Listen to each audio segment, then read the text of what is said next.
Hi, friends. Happy Tuesday. Today on Spirit Week is Pajama Day, so I am broadcasting to you from my room with my fairy lights and my sloth blanket, and of course, some Christmas socks. Okay, we are going to jump right in for our word study lesson for today, Tuesday, April 28th. All right, let's get ready. Word of the day.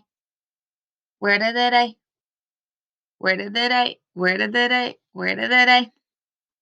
Today's word of the day is hesitant. My sister Sophie is hesitant to get on that roller coaster because she is afraid of heights. What could hesitant mean based on what I see in that sentence? She's hesitant to get on the roller coaster because she's afraid of heights.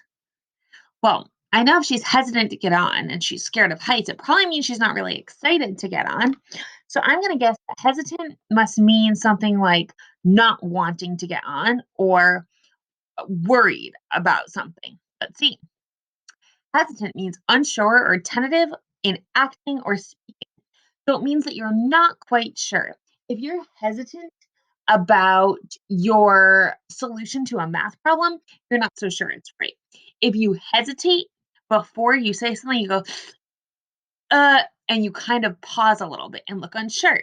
So hesitant means unsure or tentative, which means like you're not quite sure that you're right in acting or speaking. All right. So yesterday we started talking about adverbs, which is one of my favorite parts of speeches. Adverbs answer the questions how often, when, and where. And they usually end in ly, but not always. Let's review our song because you know how I feel about songs. Hopefully by now you can sing along with me. Get ready. Adverbs add to a verb. Lots of times they're ly words. They explain how, where, and when. Verbs are lonely without them. They're adverbs. All right. Remember, they answer the questions how, where, and when. And they modify verbs. Now, an easy way to tell that something is an adverb is if it's describing a word that's not a noun. The only type of word that can describe nouns is adjectives. If you figure out that you have a describing word that's not describing a noun, it must be an adverb. And I'm telling you that because adverbs are a little bit trickier to pick out and to figure out than adjectives.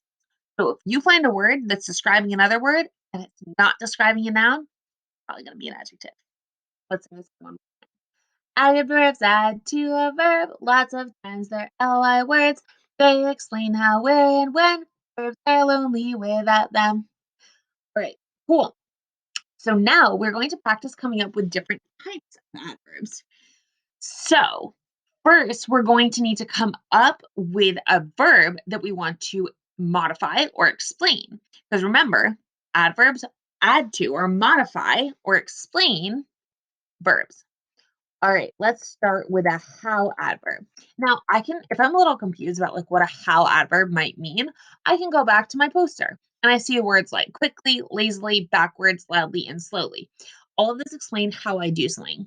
Let me see, what would be a good verb that I do? Um, how about I sprinted? Sprinting is when you run really fast. Who can I write this about? I'll write this one about Kadeem. Kadeem sprinted to the finish line. All right, now my verb right here is the word sprinted because what did Kadeem do in my sentence? He sprinted. Now I need to add an adverb to that sentence, and it needs to be an how adverb. So I'm going to ask myself, how did Kadeem sprint? How did he sprint? He sprinted quickly to the finish line. Now, notice how quickly is an ly verb. And what word is it explaining? It's explaining the word sprinted. So our adverb is a how adverb because it explains how Kadeem sprinted, which is the verb. He sprinted quickly. Remember, adverbs modify or explain verbs. In this sentence, quickly is the adverb because it's telling us about the verb sprinted. How did he sprint? He sprinted quickly. All right, let's move on to our next sentence. The second one, we need a where adverb. And I see here a couple of examples, outside and inside, nearby, away, and there. So let me think of another verb. I want to talk about caterpillar. I, my caterpillar crawls. So right here, I have a sentence with a subject, which is my caterpillar, and a verb, which is crawls. Remember, when we're figuring out adverbs, the important thing to identify is the verb. In this sentence, the verb is crawls. Now, the type of adverb I'm using here is a where adverb. See, how can I explain where my caterpillar crawls? Can I write my caterpillar crawls in Boston? Would Boston be an adverb? Well, it explains where my caterpillar crawls, but it can't be an adverb because Boston is a proper noun. You can never give a specific location because then it's a noun. You just have to describe the location, indoors, outdoors, here, or there. So, how can I replace my caterpillar crawls outside? That explains the verb. My verb was crawls, and I explained where my caterpillar crawls. He crawls outside. That is a type of adverb that explains where the verb takes place. Remember, it can't be a specific location because then it would be a noun. So that was our second type of adverb, a where adverb. Okay, now I want you to notice when I'm coming up with sentences, I don't start with the adverb. I start with the verb first. And that's because in order to have an adverb, I have to have a verb. Okay, let's come up with another verb. Let's make it a fun one. The baby is screaming. The baby is screaming. Maybe I'll do just the baby screams. Because babies do that. And if you're a big brother or sister, you know those babies definitely are screaming a lot. Okay. Now, this is a when adverb. So I got to find my verb and then answer the question when to make it a little bit more specific. Now, my verb is screams because what is my baby doing? Screaming. The baby screams. Now, how can I answer the question when the baby screams? I could say early, already, yesterday. I could also say the baby always screams because that tells me when does the baby scream? All the time. The baby always screams. So that is a when adverb. Okay, my friends, when you are coming up with these sentences, there are three different types of adverbs that you need to think about. One is a how adverb, how you do a verb. The second is a where adverb that explains where the verb takes place. And the third is a when adverb, which explains when the verb takes place. All right, remember, I came up with the verb first because adverbs always are talking about verbs. Cool? Cool. All right, let's jump into our rapid review. Rapid review. All right, we started talking a little bit about this awesome website that I will post again on Seesaw. This is for if you want to practice your flashcards. Okay, so we are going to start with, I think we did a couple of these yesterday. We're going to start right here, and I'm going to show you the present tense verb.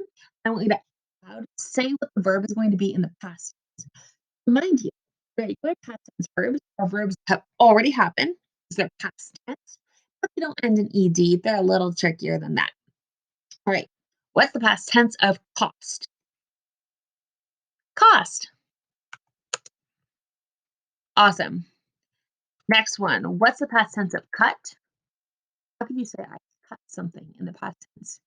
Well, It's just cut. Cut is the same in the present and the past tense. Deal. What's the past tense of deal? Is it dealt? Nope. It's dealt. Like I dealt the cards in our game. Two more. Remember, you should be saying them out loud. What's the past tense of dig? Past tense of dig is, oops, sorry, I skipped it. Dug. Like I dug a big hole. One more. Past tense of do. Do something in the past. What would it be? Past tense of do is did. Like I did a great job. All right, cool. That was our rapid review of the day. Now we're going to jump back to our new irregular past tense verbs. Remember, you got to come up with complete sentences for these, so make sure you're paying close attention. Okie doke. The past tense of speed is sped, like the robber sped away in her getaway car. The past tense of spend is spent. Sheila spent her money on lollipops. I'm thinking of Sheila Ray the Brave, if you've ever read that book. Past tense of spin is spun, like my dog spun in circles until he fell over. The past tense of spread is spread. While they were baking, the cookies spread out on the tray. Past tense of stand is stood. Granny stood up first. Past tense of steal is stole. My brother stole my M&Ms. Past tense of stick is stuck. Noemi stuck a sticker on my desk. Past tense of sting is stung, like the bee stung my hand. All right. All right. So then we're going to come up with a sentence for past tense of stick is stuck. See if you can come up in your brain with a question, with a sentence that uses the word stuck.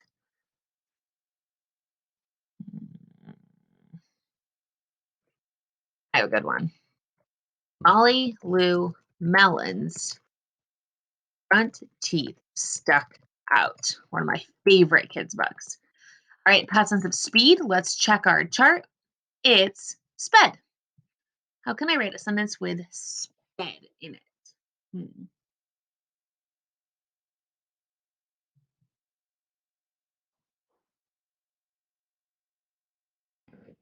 For Miss Dixon sped away on her bicycle. Now, both of those have my new past tense verbs in the past tense, and I have complete sentences. All right, before we jump into dictation, I want to go back to our word of the day, which was hesitant. Hesitant is when you're unsure of something. So if you say, I'm hesitant to give you an answer at this time, it means you are not quite sure what that answer is going to be, or you're not sure that you have the right one just yet. Okie doke. Let's jump into our dictation. Go ahead and take out your pencil and paper. It is dictation time.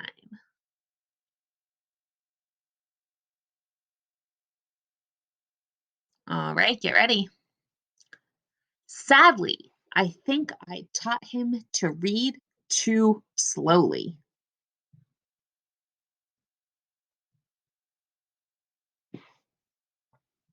Sadly, I think I taught him to read too slowly.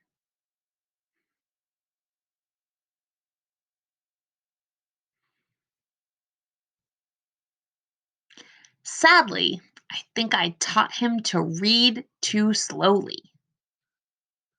All right, friends, that is all for today. Have an awesome rest of your day. I hope you're super cozy in your jammies.